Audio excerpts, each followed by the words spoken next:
que muchas veces que era muy excesivo, se abusaba del cliente y yo como consecuencia pues, aquí en Puebla.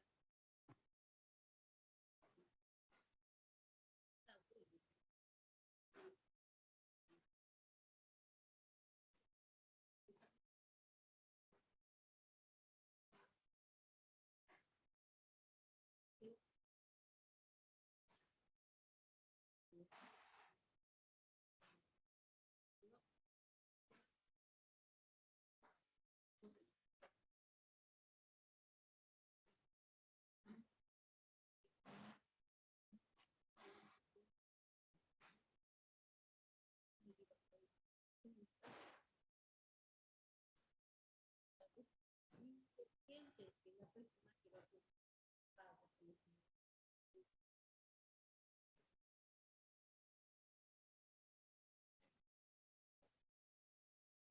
partes, ¿cuáles van a ser las partes?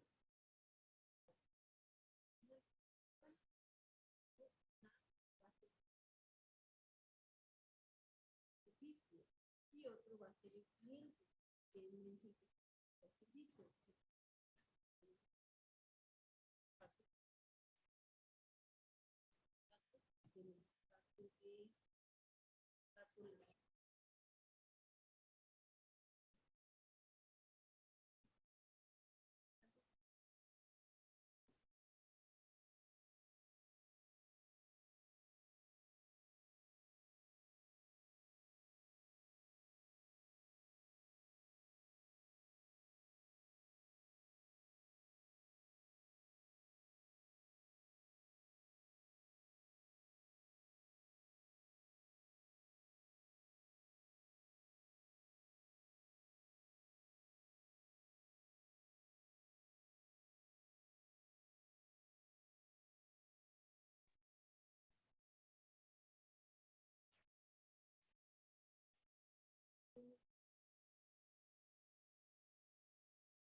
Hola, ¿me escuchan?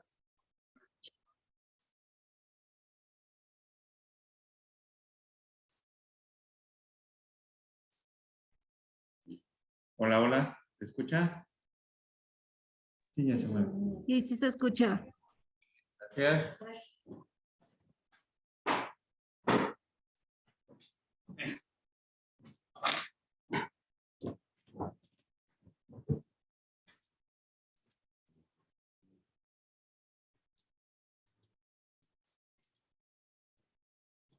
Bueno, entonces, gracias. Continuando con nuestra clase, veíamos entonces que las partes en este contrato de prestación de servicios profesionales van a ser dos. El profesional, el profesor o profesionista, que va a ser el prestador del servicio, y el cliente, que es quien solicita el servicio, y los honorarios profesionales, ¿sale? Bueno, acá con estas, igual con estas partes, vamos a ver que es totalmente diferente al contrato laboral, ¿no? En el contrato laboral hay un patrón, hay un trabajador y hay un salario, ¿no? Bueno, las partes van a ser totalmente diferentes y bueno, la retribución en lo que es el contrato laboral, ahí se le conoce como salario, que es el salario, pues la cantidad que se debe de recibir por el trabajo desempeñado, ¿no? Este trabajo que debe de ser personal y subordinado en materia laboral, cosa totalmente diferente en un contrato de prestación de servicios profesionales. ¿Sale? Bueno, hasta ahí estamos bien. ¿Cuáles son las características de este contrato de prestación de servicios profesionales? Las características, bueno, van a consistir en lo siguiente. Acá nos está hablando que tiene que existir un profesor, un profesionista.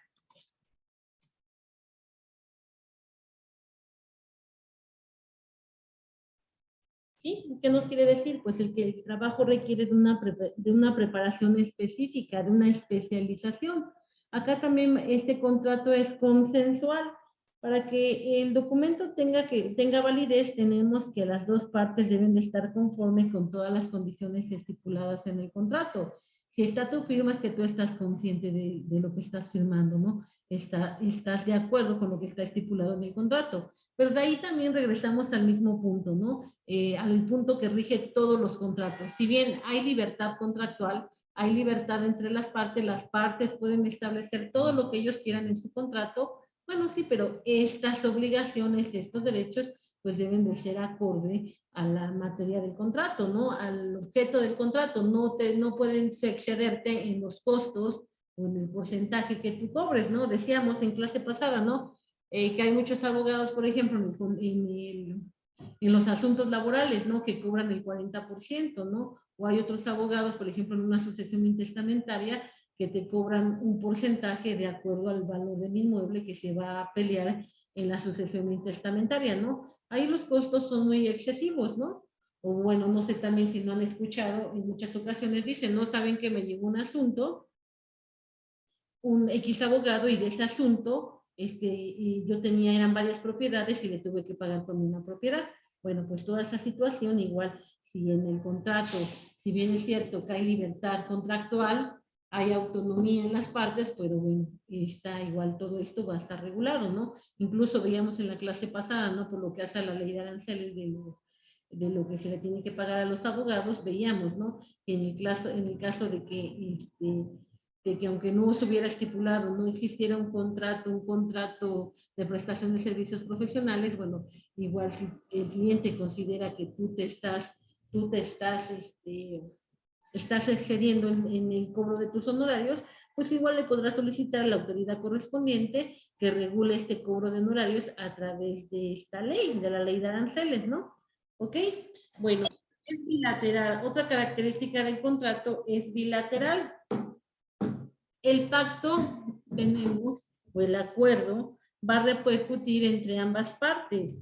Tanto el cliente como la empresa contratada asumen una serie de obligaciones y derechos, ¿sí? Tanto el abogado, bueno, en el contrato, vamos a suponer, ¿no? En el contrato de prestación de servicios profesionales, bueno, ahí se establece, ¿no? ¿Qué es lo que vas a hacer? Ok, ¿sabes que yo voy a llevarte la tramitación de tu juicio laboral? Bueno, pero ¿en dónde va a iniciar y hasta dónde va a concluir, no? Porque bueno, ¿qué hacen? También hay muchos abogados mañosos, ¿no? Yo te voy a llevar el asunto, pero yo te voy a cobrar de aquí a la primera sentencia tal cantidad. Si de la primera sentencia no sale favorable y yo interpongo una apelación, ese ya es otro juicio, entonces te voy a cobrar otra cantidad. Y si de ahí yo interpongo un amparo, bueno, ahí yo te voy a cobrar, ya es otro juicio, te voy a cobrar otra cantidad, ¿no? ¿Sí me explico? Pues todo eso debe de estar bien especificado en el contrato de prestación de servicios, ¿no? En qué es lo que te estás comprometiendo tú y hasta dónde va a llegar tu actuar, ¿sí? Ok, es oneroso. ¿Por qué es oneroso? tenemos que los servicios que se prestan van a ser retribuidos, ¿no? Y también, bueno, esta retribución se tiene que conocer desde el momento en que se está realizando lo que es la firma del contrato, ¿sí? ¿Cuál es la importancia de este contrato? Bueno, la importancia de este contrato radica en que a través de este contrato, pues ambas partes se van a comprometer, ¿no? Decíamos, ¿qué es lo que pasa? ¿Qué es lo que pasa con los abogados? ¿No? Tú puedes llevar un asunto, pero bueno, decíamos también de que hay tanto abogado, pues igual el cliente a lo mejor ya no te quiere pagar, ¿y qué es lo que hace? Pues empieza a buscar otros abogados, al buscar otro abogado, cada abogado va a tener su criterio totalmente diferente, ¿no?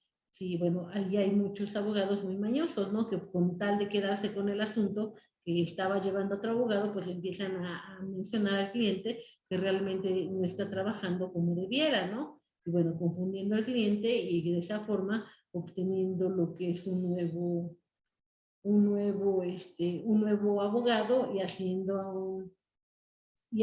un lado al otro abogado, ¿no? Entonces, igual, ahí, ¿qué es lo que tendríamos que hacer? Bueno, pues lo que tendríamos que hacer es que en el momento en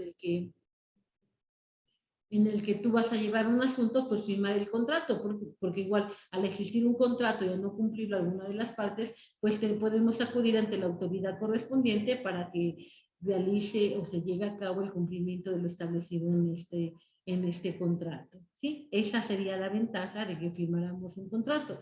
Bueno, hablando de los abogados, ¿qué es lo que hacemos? Realmente no firmamos contrato de prestación de servicios profesionales, ¿no?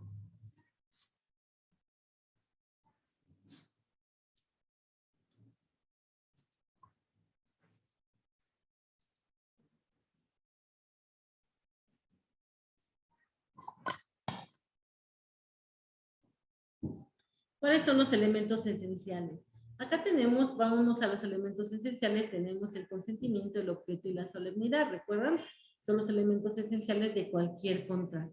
Tenemos acá en el contrato de prestación de servicios profesionales, vamos a tener que el consentimiento pues va a seguir las mismas reglas generales, ¿no? Debe de ser libre, no debe de haber coacción, no debe de haber, no debe de haber ningún dolo, ¿no? Bueno, acá tenemos que el objeto consiste en la prestación del servicio profesional. Tenemos que en el contrato hay que describir de manera forma, clara y precisa el servicio que se va a prestar.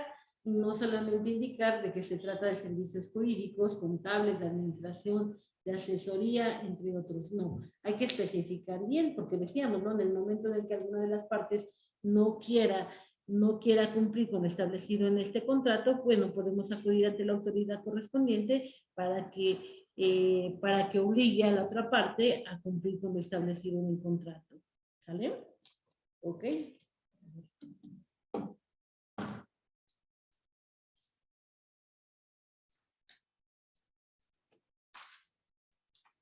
Ok, bueno, los requisitos que debe de reunir el contrato, vamos a mencionar los siguientes. Identificación de las partes. Acá van a ir los datos de las partes implicadas y a qué se dedican, así como los datos de la persona o personas que firman el acuerdo en representación de la empresa. Descripción del servicio. ¿Cuál es, en qué consiste y cuál es el propósito final de esta actividad profesional que estamos contratando? ¿Sí? Duración. La fecha de inicio y fin, si la tuviera. Si se trata de la prestación de un servicio de manera indefinida, es conveniente reflejar las causas y plazos para extinguir el contrato. Sí, bueno, acá, si nosotros estamos hablando, por ejemplo, que nosotros, siendo abogados, vamos a firmar un contrato de prestación de servicios profesionales, bueno, acá nosotros sabemos que un juicio no hay un término, bueno, sí hay un término establecido en la ley, pero muchas veces ese término no se llega a aplicar. Un ejemplo claro sería lo que es el juicio laboral, ¿no? La ley te señala o te dice, ¿no? Que un asunto laboral para que se pueda resolver debe de ser de un año, ¿no? Hablando, bueno, estamos hablando de un juicio laboral, hablando de todas las etapas, ¿no? presentación de la demanda, contestación, ampliación, ofrecimiento de pruebas, desahogo de pruebas, alegato, sentencia, liquidación de la sentencia, bueno, etcétera, ¿no? Todas estas etapas, pero ¿qué pasa en la realidad? Si bien así está establecido en la Ley Federal de Trabajo, con la reforma que se da en el 2012, tenemos que eso realmente hasta la fecha no ha pasado, ¿no? Y no pasará, porque hay tanta carga de trabajo que realmente, aunque ellos quisieran, pues no van a poder concluirlo en el plazo de un año, ¿no? ¿Sí? Entonces, por eso nos dice, duración, fecha de inicio y fin si la tuviera, ¿no? Hay que dejarlo abierto por cuestiones legales, porque bueno, igual vamos a suponer, ¿no? Tú crees que tu asunto laboral lo vas a llevar en un año, pero resulta ser que en la primera audiencia tú llegas a un arreglo y con ese arreglo se concluye tu juicio laboral. Bueno, pues independientemente, tú llevaste a cabo lo que es tu función, ¿no? Te tendrán que pagar lo que es tus honorarios, ¿no? No podría alegar el cliente, no, pues es que no hizo nada. En la primera, pues ya con eso se concluyó el asunto, yo no le debo nada. No, todo eso hay que establecerlo en nuestro contrato para que no haya duda al respecto, ¿sí?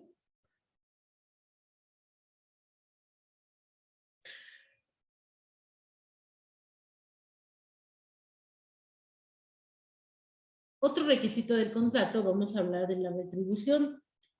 Acá nos dicen que, bueno, acá es aconsejable concretar el importe que se va a abonar por el servicio y sus condiciones de pago, si el monto incluye impuestos, si no incluye, y todo ello para qué nos va a servir, pues igual para la misma situación, para poder ahorrar malentendidos, tanto en el servicio que se presta como en el servicio que se presta como en la retribución que se va a ir dando, ¿no? Eso sería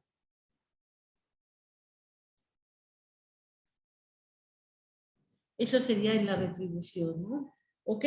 En las condiciones, tenemos acá, igual para poder evitar conflictos, acá no está de más que se señale en nuestro contrato laboral las obligaciones que deben de cumplir ambas partes en los casos concretos y en algunos supuestos, ¿no? Por ejemplo, tenemos, ¿no? Que por la carga de trabajo muchas veces pues no te señalan las citas de forma más cercana, ¿no? Pero igual también pues es algo que no pueden hacer las autoridades toda vez que ya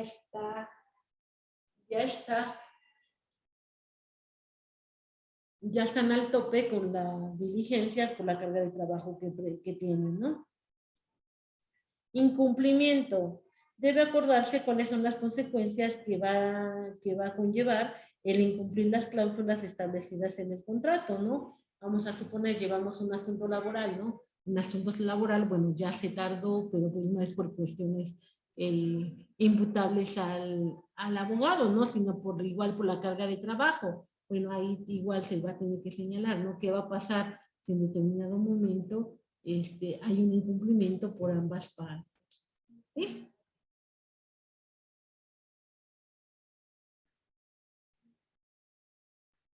Otro requisito pues va a consistir en la jurisdicción del tribunal.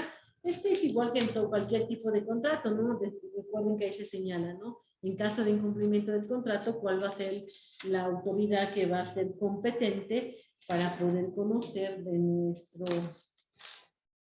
nuestro asunto, ¿no?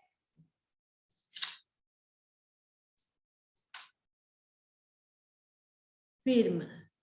Las firmas, pues igual, acá tenemos que acaban ahí las firmas tanto del cliente como del profesionista. Con esas firmas, pues ya se están aceptando las cláusulas contenidas en el contrato. Esa es una cláusula muy importante porque igual, ¿no? Yo podría mencionar podría mencionar y podría solicitar el cumplimiento de un contrato de prestación de servicios profesionales, pero Acá en este contrato nunca se firmó, al no firmarse pues no hay nada, al no firmarse pues no hay consentimiento, ¿sí? Acá no existiría este contrato, ¿sí?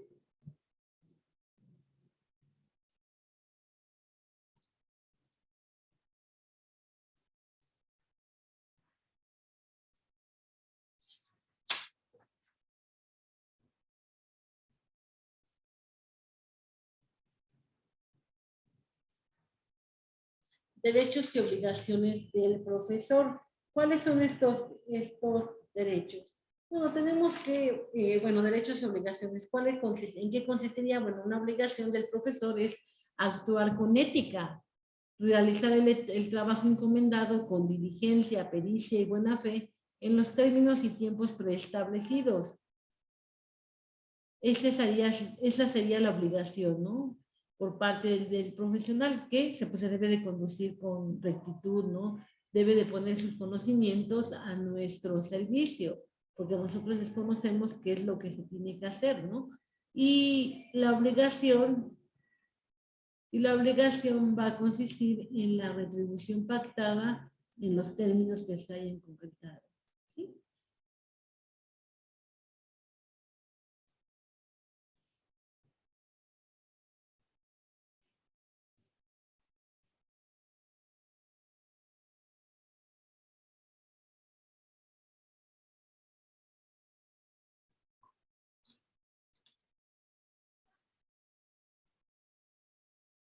Ok, ¿cuál es la responsabilidad del profesor? Bueno, decíamos acá, nos vamos a ir a lo que nos dice la ley de profesiones.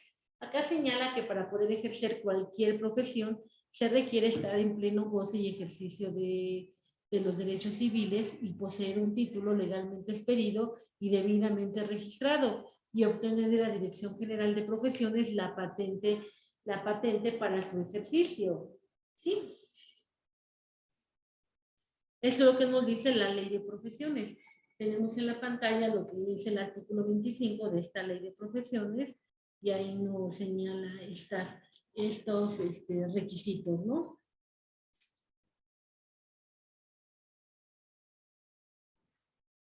También acá, bueno, la ley de profesiones también determina que es delito ostentarse como profesional.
Siguiendo con bueno, teníamos lo que es la responsabilidad del profesor, ¿no? Del profesionista.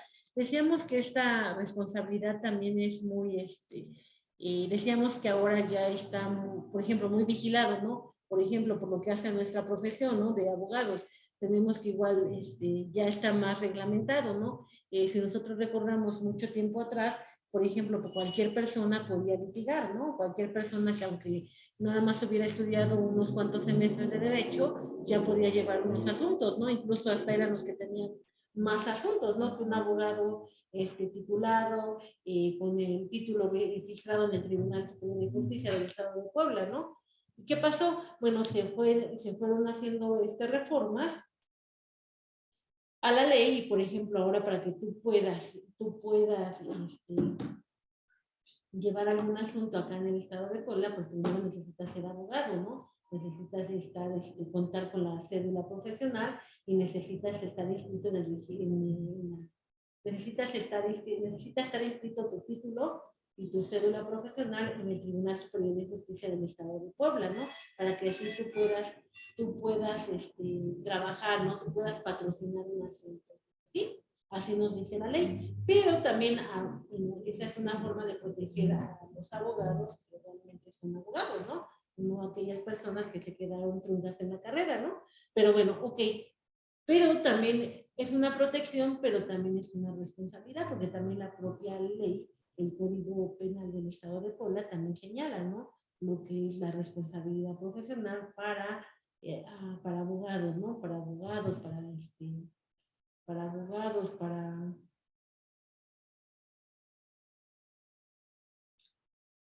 para patrocinadores de asuntos, ¿no? Toda esta situación ya está regulado, ¿no? ¿Qué tenemos también? Por ejemplo, acá, y si un estudiante, un compañero que, bueno, está todavía en la carrera, ¿no? Pero ya tiene su carta de pasante, él también puede presentarse a desahogar diligencias, a consultar expedientes, pero tienen que estar bajo el patrocinio de un abogado, ¿no? Y bueno, y así lo marca la ley, ¿no? ¿Por qué? Porque igual él todavía no es abogado, ¿no? Pero bueno, ya de acuerdo ya concluyó la carrera, ya tiene la carta de pasante, él ya puede empezar a hacer sus pininos, pero tiene que estar bajo el respaldo de un abogado, ¿no? Bueno, ¿y qué es lo que pasa? ¿Qué es lo que pasa en la vida? En la realidad, ¿no? Vas a tener un pasante a tu cargo, te va a ayudar con tus expedientes, vas a nombrarlo y tienes que exhibir la carta de pasante y aparte tú como abogado debes de igual hacer mención a la autoridad que tú lo vas a estar asesorando, ¿no? Que tú vas a estar vigilando el actuar de esa persona, ¿sí? Bueno, todo eso también es una responsabilidad para el abogado, ¿no? Si algo llega a ser mal el pasante, pues quien va a responder es el abogado, ¿verdad? Entonces, decíamos, ya está todo más regulado, ya está todo más complicado, ¿no? Ya no es tan fácil, ¿no? Antes era muy fácil litigar, ¿no? Ahora no. Ahora por cualquier cuestión, bueno, uno puede caer en una responsabilidad profesional, ¿sí? Y eso está tipificado en nuestro Código Penal de Puebla. Miren, acá tenemos nuestro código, el Código Penal Federal, que es lo que nos dice. ¿Quién nos ayuda, por favor? ¿Nos ayudas? Sí. Perdón. Se sancionará con prisión de 1 a 6 años y multa de 100 a 300 días a quien, al que tener título profesional o autorización para ejercer alguna profesión reglamentaria expedidas por autoridades o organizaciones legalmente capacitadas para ello conforme a las disposiciones reglamentarias del artículo 5º constitucional. A. Se atribuya el carácter de profesionista. B. Realiza actos propios de una actividad profesional con excepción de lo previsto en el tercer párrafo del artículo 26 de la ley reglamentaria de los artículos 4 y 5 constitucionales. Se ofrezcan públicamente sus servicios como profesionista. Use un título autorización para ejercer alguna actividad profesional sin tener derecho a ello, con objeto de lograrse una profesionista legalmente autorizado con fines de ejercicio profesional, administre alguna asociación profesional. Ok, gracias, compañera. Bueno, acá ya vimos, ¿no? El Código Penal nos lo sanciona como delito, ¿no? Bueno, acá estaríamos ostentando una profesión de la cual todavía no la tenemos, ¿no? Ese es el Código de Puebla. Acá tenemos, incurren en responsabilidad delictiva las personas físicas, los asesores jurídicos particulares de las víctimas, los abogados, patronos o litigantes sin título profesional de licenciatura en Derecho, y los representantes de personas jurídicas estén o no ostensiblemente patrocinados por abogados, por la comisión sin causa justificada de los actos siguientes. alegar a sabiendas hechos falsos o leyes inexistentes o derogadas, apoyarse en el dicho de testigos o de documentos falsos, presentar testigos o documentos falsos, aconsejar a su patrocinado la presentación de testigos o de documentos falsos, pedir términos para probar lo que notoriamente no puede probarse o no de aprovechar a su parte, promover incidentes o recursos manifiestamente improcedentes y maliciosos, o de cualquier otra manera procurar dilaciones que sean notoriamente ilegales. Concretarse el defensor de un imputado sentenciado a aceptar su cargo sin efectuar una defensa técnica y adecuada, aun cuando hubiere solicitado la imposición de medidas protectoras o la imposición de medidas cautelares distintas de la prisión preventiva, y admitir, patrocinar o representar a una de las partes en un procedimiento jurisdiccional o administrativo sin dirigirla en la tramitación del procedimiento ni promover lo necesario en su beneficio. La sanción se sancionará con prisión de 6 meses a 3 años y multa de 20 a 500 días, y en su caso con la suspensión de 6 meses a 5 años en el derecho de ejercer la profesión de la abogacía. ¿Cómo ven, compañeros? Tremendo, ¿no? Entonces, era lo que les decía, ¿no? Hay que tener mucho cuidado ya con lo que hacemos, porque nos podemos meter en problemas penales, ¿no? Igual, o sea, si ahorita que fuimos checando este artículo, bueno, pues sí podríamos caer, ¿no? Sí. Sí podríamos caer fácilmente, ¿no? Hay que cuidarnos, por favor, para evitar esa situación. Pero les comentaba, ¿no? Ya está más regulado, ya está más vigilado nuestro actuar. Antes no estaba tan vigilado, ¿no? Pero bueno, también con toda la fama que nos han echado nuestros compañeritos, pues está tremendo, ¿no? Acá tenemos en la pantalla las diferencias, ¿no? ¿Cuál sería la diferencia de un contrato laboral y un contrato de prestación de servicios profesionales?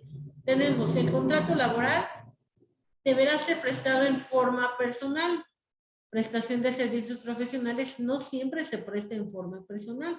Un ejemplo, tenemos nuestro despacho, nosotros vamos a llevar un juicio de alimentos, bueno, va a ir firmado por nosotros, ¿no? Pero a lo mejor en este despacho habemos varios abogados, ¿no? Pues, ajá, el contrato lo celebró con nosotros, pero lo va a llevar, pero ese asunto ya se lo asignamos a otro compañero, ¿no? Entonces, él es el que lo va a estar llevando, ¿no? ¿Sí me explico?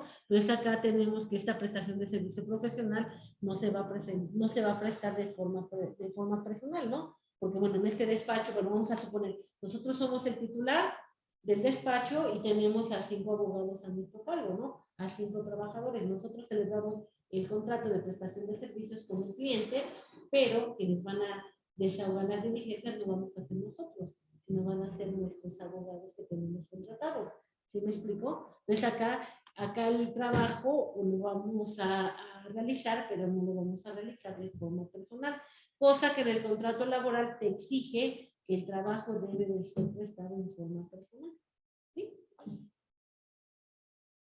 Otra diferencia, en el contrato laboral el trabajo es subordinado. Ok, aunque yo sea profesionista, yo esté trabajando en ese despacho que pusimos de ejemplo, pero para que yo realice determinado paso o determinado acto, le tengo que comentar a mi jefe y él me lo tiene que autorizar, o él me va a decir, sabes que él atendió al cliente, él ya le explicó al cliente de qué se trata su asunto, y ya desde el momento que le está platicando el cliente, el abogado titular del despacho está ya maquinando de qué forma va a realizar la defensa, ¿no? Pues, ¿qué te dice? Ya llama a su abogado, a su trabajador abogado, lo llama y le dice, ¿sabes qué? Vamos a contestar en este sentido, en este, ¿no?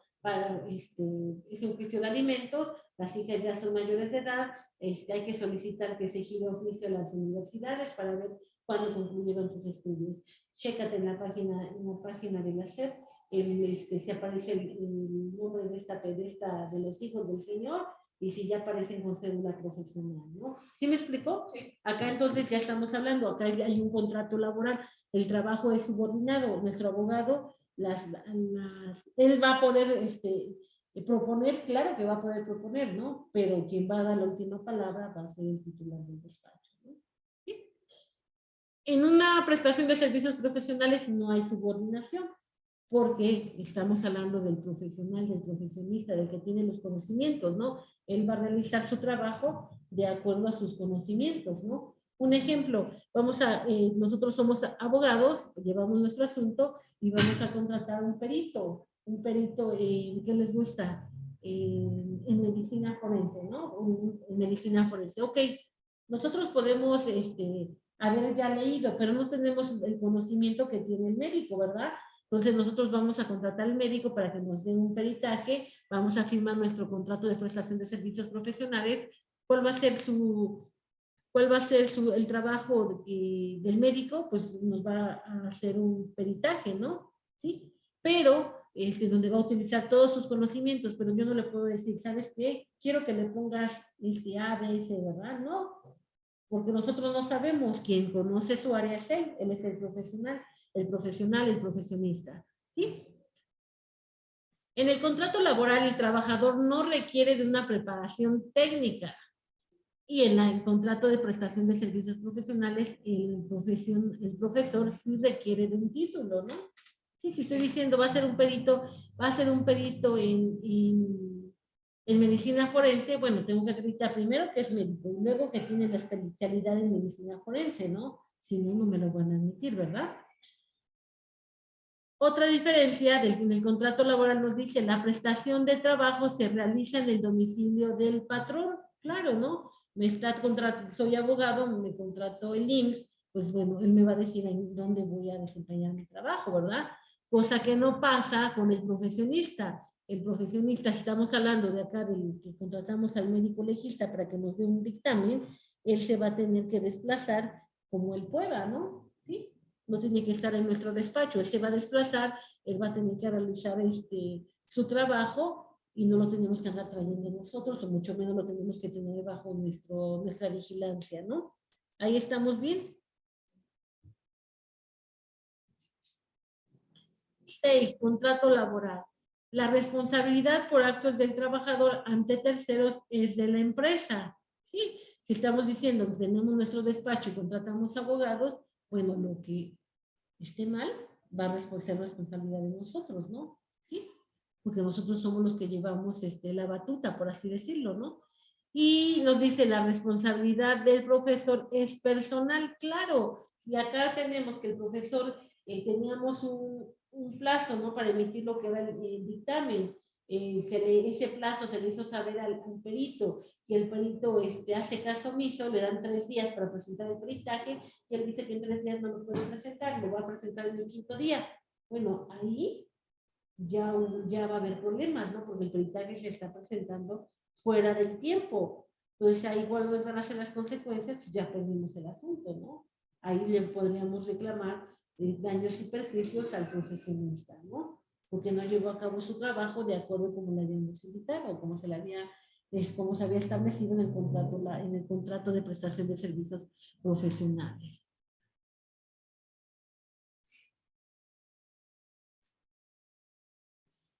Otra diferencia nos dice que los contratos de trabajo se entienden como regla general por tiempo indefinido.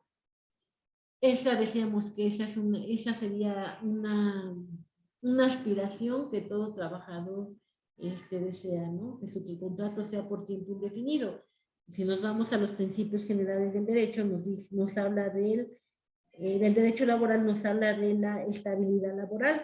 ¿Qué quiere decir esto? Que una vez que el trabajador esa estabilidad laboral se presentaba antes, ¿no? Ahora podríamos decir que ya no hay estabilidad laboral, ¿no? Si ustedes recuerdan anteriormente, bueno, muchos años atrás, teníamos lo que eran los trabajos eventuales y los trabajos de planta o de base, ¿no? Tú entrabas en una empresa, empezabas a trabajar por determinado tiempo y ya cuando ya había una vacante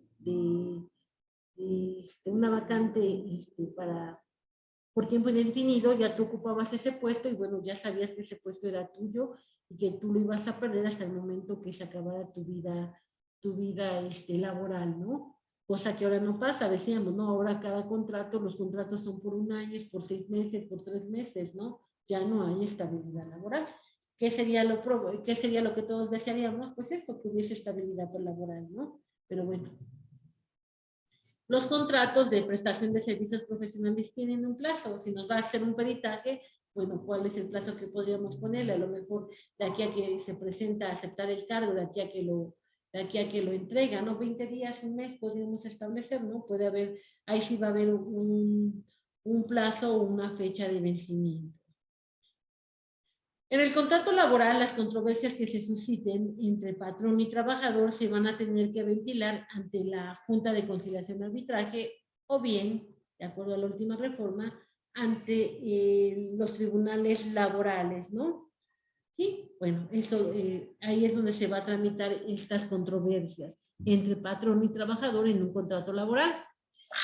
Por lo que hace a la prestación de servicios profesionales, las controversias que se susciten entre profesor y cliente, estas se van a tener que ventilar o que llevarse a cabo ante los juzgados civiles del Poder Judicial, bueno, del estado que hablemos, ¿no? ¿Sí? ¿Hasta ahí estamos bien?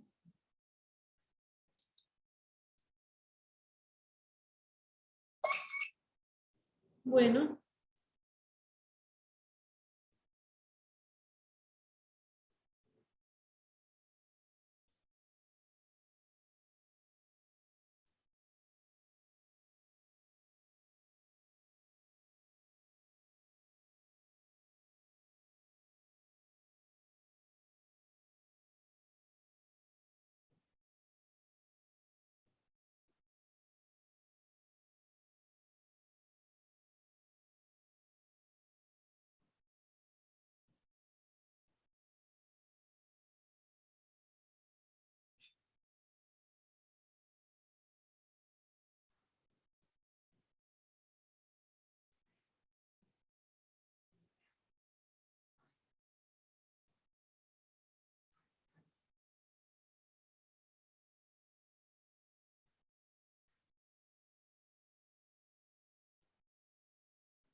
Ok.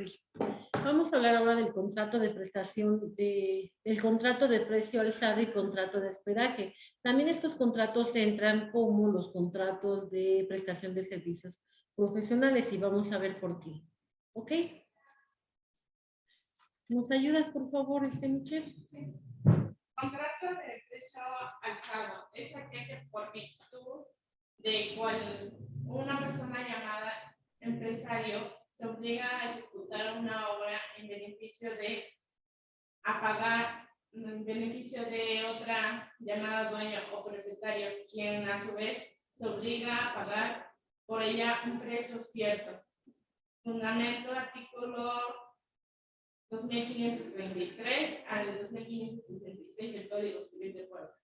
Partes del contrato: empresario o constructor, el que ejecuta la obra; dueño, propietario, el que paga.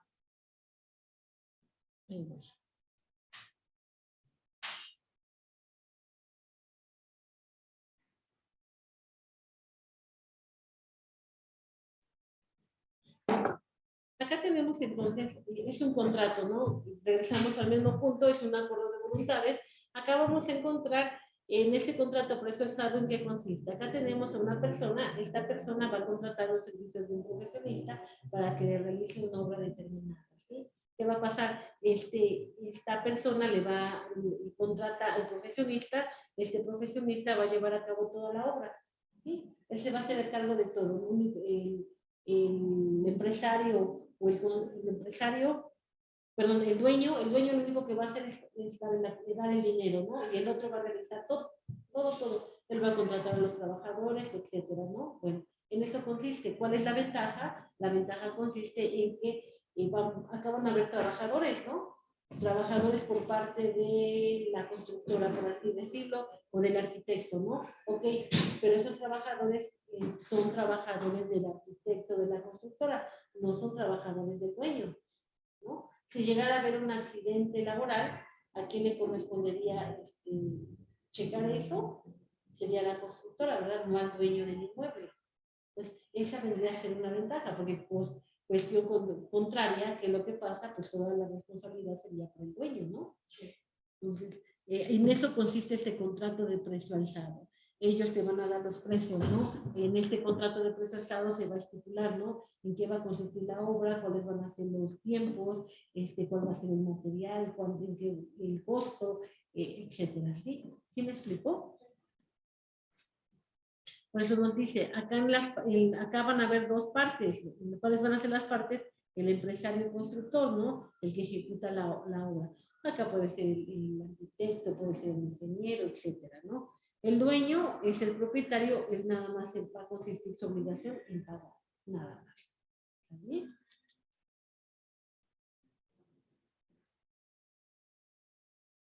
Nos dice, el contrato de obra a precio alzado es un acto de carácter civil por su propia naturaleza, ya que el mismo se define y reglamenta en el Código Civil, y a lo que debe atenderse es a la naturaleza de ese acto y no a la calidad de los sujetos contratantes ni al fin que se persiga con la obra respectiva. Pues si bien es cierto que en las operaciones efectuadas entre comerciantes tienen la presunción de ser actos mercantiles, no por ello se debe de cambiar la esencia jurídica de un acto que es esencialmente civil por disposición expresa de la ley, es decir, no deben tomarse en cuenta presunciones para adecuar un acto en la ley mercantil si del mismo acto queda claro que a su naturaleza es civil por estar expresamente reglamentado en el Código Civil. Bueno, acá ya tenemos, ¿no? Es un contrato meramente civil, ¿no? Acá, bueno, hablando de una obra, tenemos que son muchos los trámites que se llevan a cabo, ¿no? Hay que sacar lo que es el permiso, ¿no? El permiso en ayuntamiento, ¿no? De construcción, el uso del suelo, bueno, son varios trámites. Todos esos trámites aquí me corresponden al contratista, ¿no? ¿Sí? Al contratista, al profesional, ¿no? ¿Hasta ahí estamos bien? Hablando de las características de este contrato, vamos a tener lo siguiente. Tenemos que en este contrato es un contrato principal. ¿Por qué es un contrato principal, compañeros?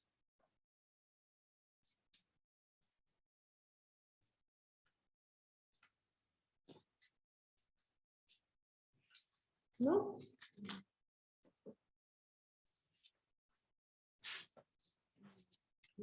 ¿No?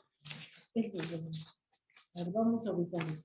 Es un contrato principal porque no requiere de la existencia de otro contrato. ¿Sí?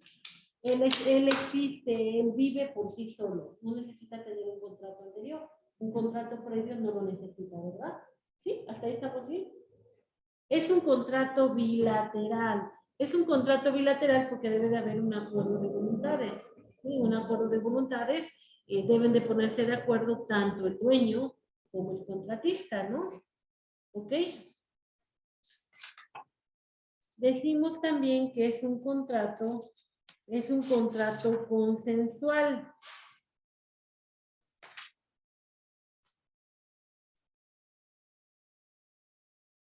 Es consensual porque es consensual cuando recae sobre bienes muebles o bienes inmuebles, ¿sí? Es formal porque, bueno, este contrato se debe de otorgar por escrito y en este documento se deben de especificar en qué va a consistir, ¿no? Cuál va a ser la obra que se va a llevar a cabo, ¿no? Cuáles van a ser los tiempos que se van a llevar, los tiempos para esta obra, ¿no? Las formas en las cuales se va a ir realizando los pagos, ¿no? En qué va a consistir el material. Bueno, toda esta cuestión debe de estar en el contrato, ¿no? ¿Sí?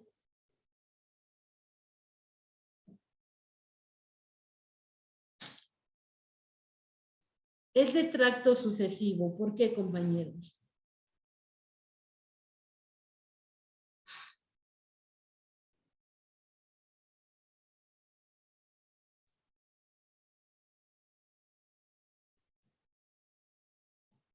¿Que va por periodo? Ajá, exacto, va a tardar, sí, no lo vamos a ejecutar en un solo acto, ¿no? Va por partes, exacto. Va por partes y va a tardar, ¿no? O sea, van a ser varios actos, van a ser varios periodos, como comenta la compañera, por ahí también, por eso toda esa situación se va a señalar en el contrato, ¿no? Los tiempos, cuánto tiempo va a durar, de tal a tal fecha que se va a hacer, de tal a tal fecha que se va a hacer, cuál va a ser el costo de de X a Y, cuál va a ser el costo de Y a Z, etcétera, ¿no? ¿Se me explicó? Es intuitive personae. ¿Qué nos quiere decir?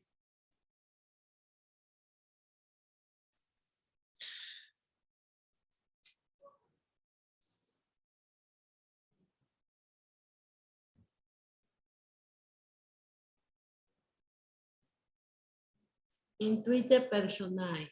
Bueno, acá en este tipo de contratos intuite personae, lo que quiere decir es que en estos contratos se toma mucho en cuenta lo que son las cualidades de la persona para poder celebrar este contrato. ¿Qué quiero decir con eso?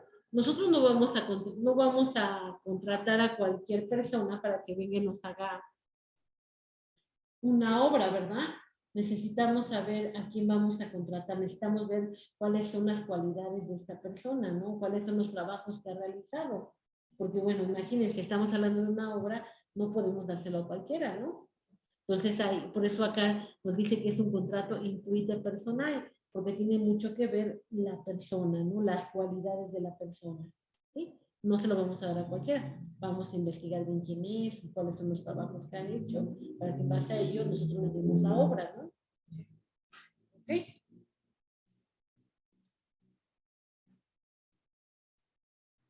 Las variantes del contrato.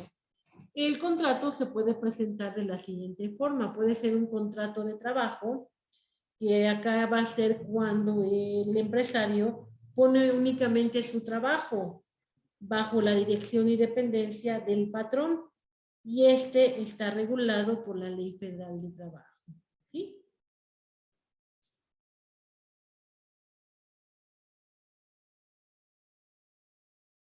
Y sí, ¿no? Bueno, de acuerdo a la definición, pues es totalmente de derecho laboral, ¿no? Nos dice, es cuando el empresario pone únicamente el trabajo bajo la dirección y dependencia del patrón, y este va a estar regulado por la Ley Federal de Trabajo. Así ya cambió todo, ¿no? Él va a estar, el profesionista, el arquitecto, pues va a estar bajo la subordinación del patrón, ¿no? El otro, bueno, se le va a pedir, pues, el quien tiene los conocimientos es el arquitecto, ¿no? Pero bueno, quien va a comprar a lo mejor el material vamos a ser nosotros como patrones, ¿no? O a lo mejor una cantidad nos dice que nos va a cobrar tanto, pues le decimos, no, mira, mejor te pago tanto, ¿no? ¿Sí me explicó? O sea, cambia totalmente todo, ¿no? Sí. En el contrato de precio, en el contrato de obra a precio alzado, ahí tenemos entonces que nosotros vamos a entregar todo al contratista, al arquitecto, al ingeniero, y él va a realizar todas las acciones, ¿sí? Nosotros no vamos a tener que ver nada con la obra, ¿sí? ¿Ok? De obras. En este contrato, el empresario, además de su trabajo, suministra materiales, y este es mejor conocido como el contrato de obras, era el que decíamos, ¿no? Pues es el que estamos hablando, ¿no? De empresa. Es el contrato de obras mediante el cual el empresario no pone ni su trabajo personal en la ejecución de la obra, ni suministra materiales necesarios para construirla, sino solo la dirección y el trabajo técnico que requiera la obra. ¿Ok? Ya vimos, es totalmente diferente, ¿no? De obras a destajo. Es el contrato de obra en el que el precio se regula en relación con las unidades de la obra, lo que decíamos, ¿no? De tal a tal, te voy a pagar tanto, ¿no? De tal a tal, te voy a pagar tanto, ¿no? Esa sería una obra a destajo, ¿no? Solamente te voy a pagar por lo que tú me hayas elaborado, por lo que hagas nada más. Otro sería otra variante del contrato sería alzado o por ajuste cerrado. Acá tenemos que el contrato de obras va a ser acá en el que el precio se fija en una manera alzada, es decir, en una cantidad fija, ¿sí? Acá en este, por ejemplo, se mencionaba que acá todos los precios, bueno, tienen por lo que hace el material ven que va aumentando, ¿no? Entonces acá que en el momento que se celebra el contrato, pues se toma el porcentaje más alto para que, como la obra va a tardar meses, para que entonces no tenga un desfalco el contratista, ¿no? ¿Vale? Ok, esas serían entonces las variantes del contrato.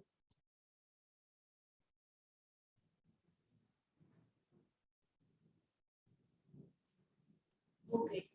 Elementos esenciales del contrato. Los elementos esenciales del contrato vamos a tener lo que es el consentimiento. Este se da cuando una parte encomienda encomienda a otra la ejecución de una obra, ¿no? Acá, bueno, regresamos, estamos hablando de un contrato, va a haber un acuerdo de voluntades. El objeto, acá se va a conformar por la obra construida como ejecutada. Esta puede recaer tanto en cosas muebles como bienes inmuebles, ¿no? Y por remuneración o precio que el dueño de la obra se obliga a pagar. ¿Cómo ven, compañeros? Pero no hay pierde, ¿no? El objeto, ¿en qué va a consistir el objeto? En lo que se acuerda, ¿no? ¿Qué es lo que va a realizar aquella persona, el profesionista? ¿Qué es lo que va a realizar, ¿no? ¿Qué es lo que va a realizar? Y este objeto puede recaer tanto en un bien mueble como en un bien inmueble, ¿no? ¿Sí?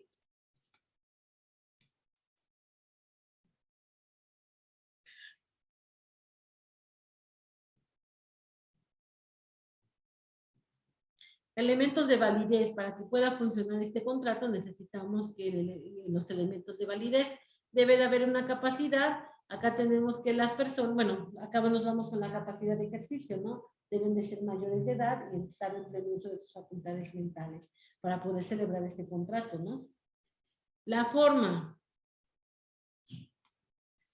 Debe de ser un contrato por escrito y en él se debe de incluir de forma pormenorizada en qué va a consistir la obra. ¿Sí? Y si vamos a necesitar un plano, un diseño, un presupuesto de la obra, también se va a tener que incluir. ¿Sí? Fundamento, artículo 2535 del Código Civil de Puebla. El contrato de obras a precio alzado se otorgará por escrito, incluyéndose en él una descripción pormenorizada y cuando sea necesario un plano, diseño y presupuesto de la obra. Esto es muy importante porque si no, yo cómo voy a poder hacer valer que el contratista no está realizando las cosas como yo le indiqué o como habíamos determinado. ¿Sale? Entonces es muy importante, ¿no? Ahí yo podría decir, no sabes que no está cumpliendo, pero no estás cumpliendo porque no te puedo pagar, ¿no? ¿Sí? ¿Qué pasa? ¿Sí ese es el artículo, sí, verdad? Sí.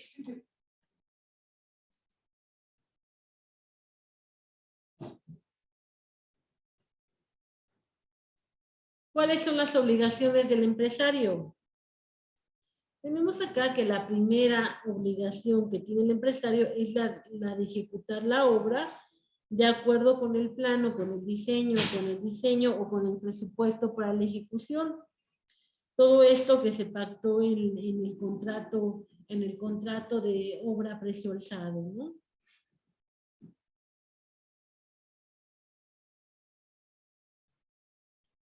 El siguiente obligación del empresario es responder de los riesgos de la obra.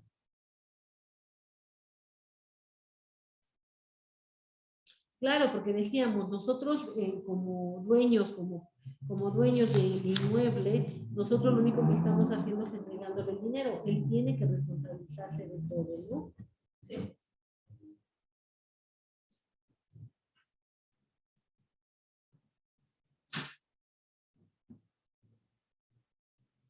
Dice, responder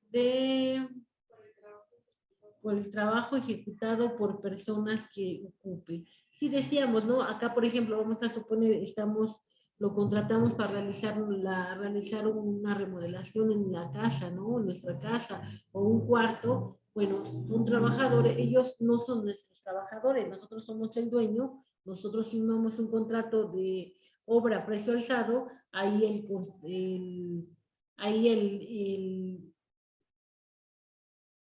Ahí quien va a ser responsable de los albañiles, por así decirlo, va a ser el contratista, ¿no? Él es el que tiene que responder por los albañiles. Nosotros no. Bueno, y ahí, si son sus trabajadores, pues deben de cumplir con lo que está señalado en la lista de trabajo, ¿no? Y tendría que darlos de alta en el seguro, tendría que hacer, bueno, darle su salario, darle su dinero de descanso, todas las prestaciones básicas, ¿no? ¿Ok?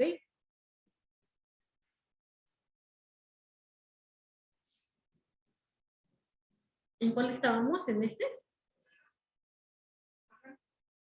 También acá, y regresamos al mismo punto, ¿no? A lo mejor sabes que, decíamos, ¿no? Nos está haciendo remodelación, nos está haciendo una casa, pues acá también, ¿no? Si algo no está bien hecho, a quien le vamos a reclamar no va a ser al albañil, sino al que contratamos, ¿no? Y él va a tener que corregir estos trabajos que estén mal hechos, ¿no?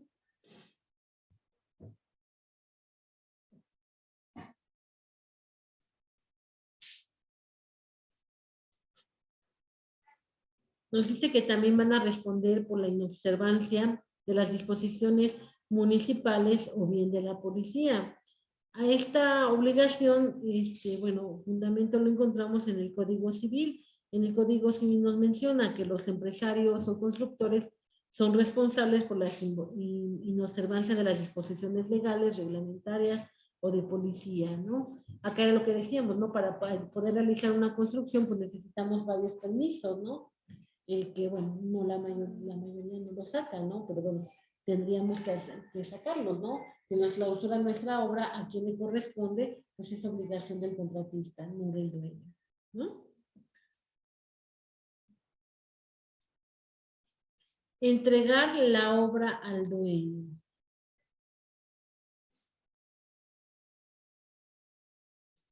Acá, por lo que hace entregar la obra del dueño, también acá nuestro Código Civil no reglamenta y nos dice que la obra se va a pagar al entregarse esta obra, salvo pacto en contrario, ¿no? Acá, bueno, ¿qué es lo que va a pasar? Pues en las obras se va pagando poco a poco, ¿no? Pero bueno, también se puede establecer eso, ¿no? Yo te entrego la obra y tú me haces mi pago respectivo. En ese momento, entonces, quien absorbe todos los gastos, pues es la constructora, ¿no? ¿Sí?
Ok. Tenemos que también, o las obligaciones del empresario va a consistir en responder de los defectos que aparezcan después. El compromiso del empresario vamos a tener que no termina con la entrega del bien, sino que éste va a responder por los defectos que aparezcan y que procedan de vicios en la construcción y en la hechura, por mala calidad de los materiales empleados o vicios del suelo en que se fabricó.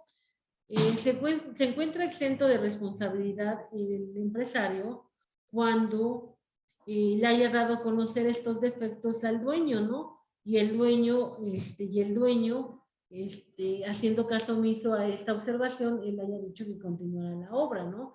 Acá recordemos, o sea, todo esto debe de estar por escrito para poderlo hacer valer, ¿no? Por eso decimos que es muy importante el contrato. En el contrato se va a mencionar la calidad que se va a utilizar del material, ¿no? Qué material se va a utilizar, todo se tiene que especificar para que posteriormente no haya problemas, ¿no? Porque bueno, eso es lo que pasa en la mayoría de las veces, ¿no?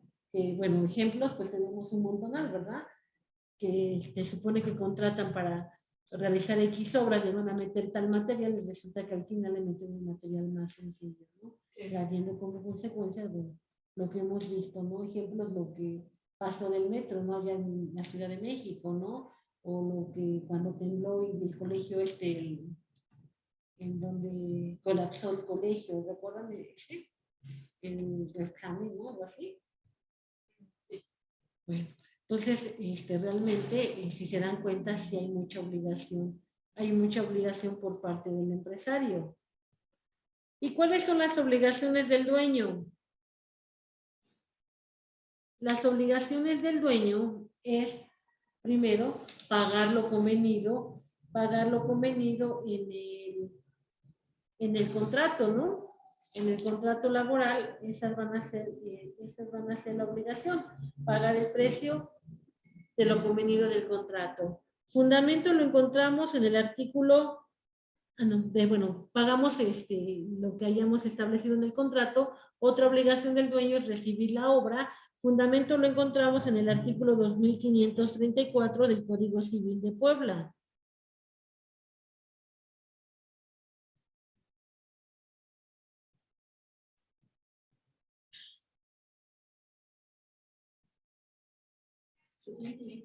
Ajá. A ver, ¿lo tienes a la mano? Sí. ¿Qué nos dice? Se a cargo del empresario la pérdida o deterioro de la obra hasta el momento de la entrega, salvo que hubiere mora en el dueño respecto a la recepción de aquella convenio o expreso en el convenio expreso en el contrario. ¿Qué es mora? Mora, cuando te tardaste, ¿no? Ajá, o sea, establecimos una fecha, tú me lo tienes que entregar el 10 de abril, ¿no? Tú eres el constructor y me lo vas a entregar el 10 de abril, así se estableció en el contrato, ¿no? Pero sabes que yo no estoy de vacaciones, ¿no? Y te doy largas, y me lo entregas hasta dentro de 3 meses, ¿no? Entonces ahí ya tú quedas liberada de esa obligación toda vez que tú sí lo tenías ya bien, lo que ibas a entregar, la obra, tú la tenías establecida el día que habíamos establecido, ¿no? Y como no me lo entregaste en esa fecha, no me lo entregaste por causas imputables a mí, pues aquí se te libera de esa obligación, de esa responsabilidad, ¿no? La mora.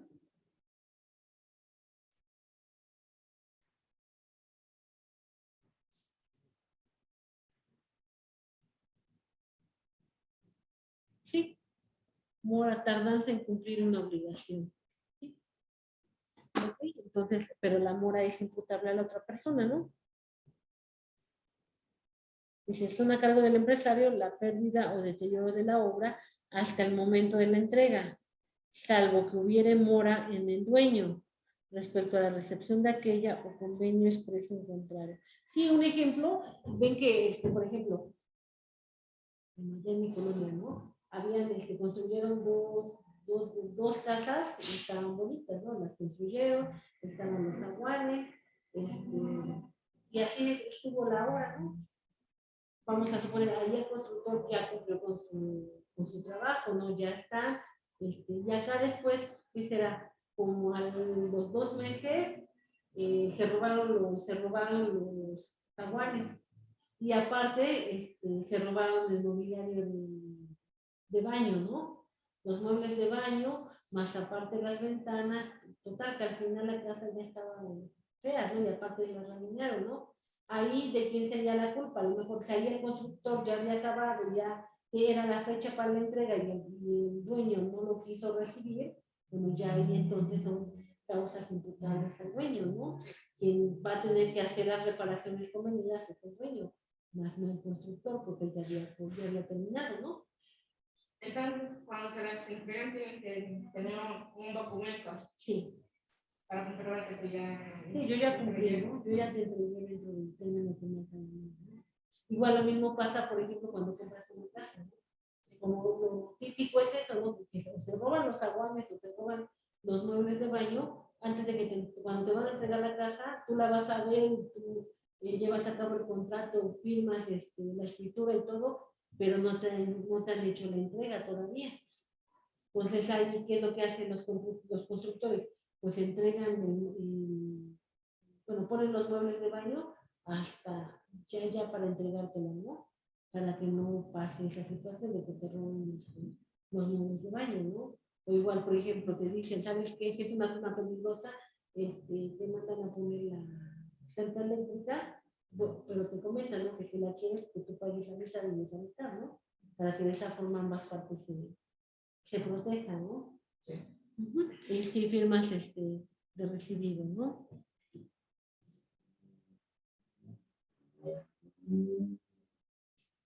Ok, bueno, continuamos.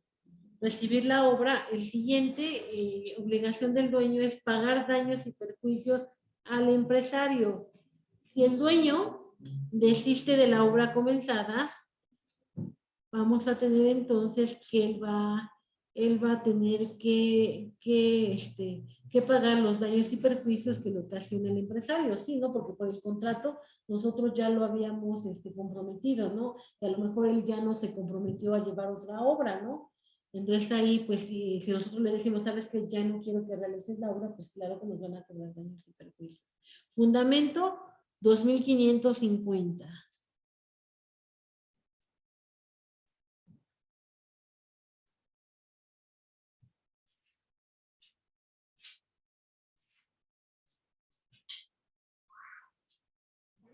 ¿Nos ayudas? El dueño de una obra ajustada por el precio fijo puede desistir de la empresa comenzada y en este supuesto deberá indemnizar al empresario de todos los gastos y trabajos y de la utilidad que pudiera haber contenido de la obra. Ok, pues ahí está más que claro, ¿no? Sí, porque ya, bueno, sí, claro que le vamos a ocasionar daños y perjuicios, ¿no? Porque, bueno, él ya contaba con esa obra, ya contaba con ese dinero, a lo mejor ya hasta había comprado material, ¿no? Y ahora pues, siempre no, ¿ok? También todo eso, ¿dónde va a estar establecido en el contrato, ¿no? ¿Qué es lo que va a pasar, ¿no? Ok, pagar daños a terceros. El dueño de la obra está obligado a pagar a los terceros que trabajen por cuenta del empresario o le suministren material para la obra hasta la cantidad que alcance al empresario. Fundamento 2559 del Código Civil. Quienes por cuenta del empresario realice, a su vez, parte de la obra a virtud de un contrato que no sea laboral o que le ministre material para la obra, no tendrán acción contra el dueño de ella, sino hasta la cantidad que alcance el empresario. Ok, y por último nos dice que es indemnizar a los herederos del empresario.